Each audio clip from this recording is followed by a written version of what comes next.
లక్ష్మీదేవి భూలోకానికి వచ్చినందుకు ఈనాడు చింతిస్తూ ఉంది. నారద మహర్షి వచ్చారు లక్ష్మీ దగ్గరికి.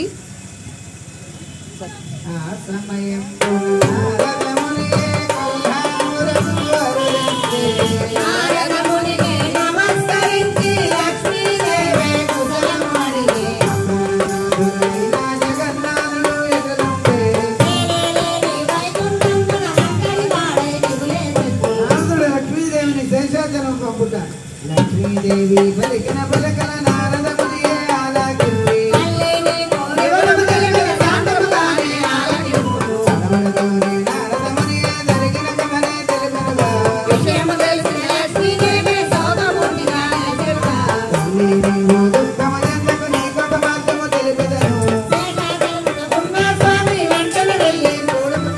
నారదుడంతట ఉపదేశించి వచ్చిన దానిని విడదనుగా.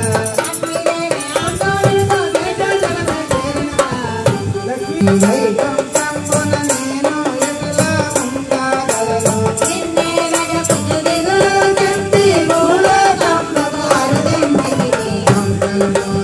అద్భుతములు అన్నీ వెతికి దీనిపై ఎరుగ విలువను కాదా. వేదాలకమయే కావతి రసమంతిని నిత్యముగా. రామరగమన భక్తపురాణి నీవే అంటివి చతురగదు.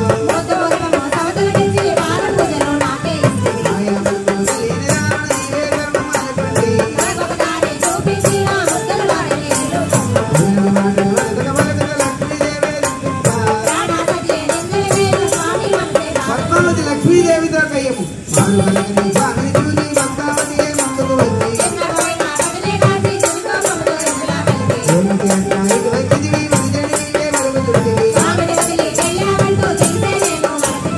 ఆడుదానవైనా నీవు సొంతగనగా గడపేదాడి.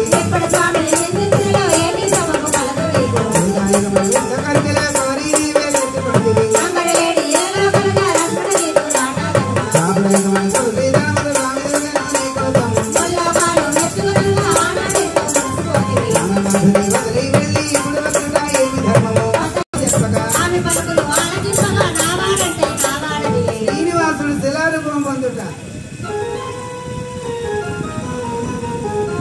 ఇరువురి నడుమ నిలచిన స్వామి సతులకు సద్ది చెప్పలేక. శ్రీనివాసుడు చిద్విలాసమున వెనుకకు అడుగులు వేయ. అడుగు వేసినంతనే వెంకటాద్రి చూస్తానే. సప్తశైలములు ఎక్కిన దండమెట్ల.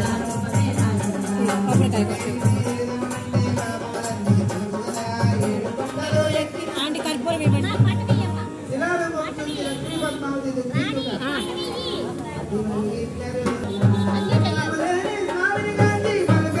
కొబ్బరికాయ కొట్టి హారతి. వెంటనే శరముల వారి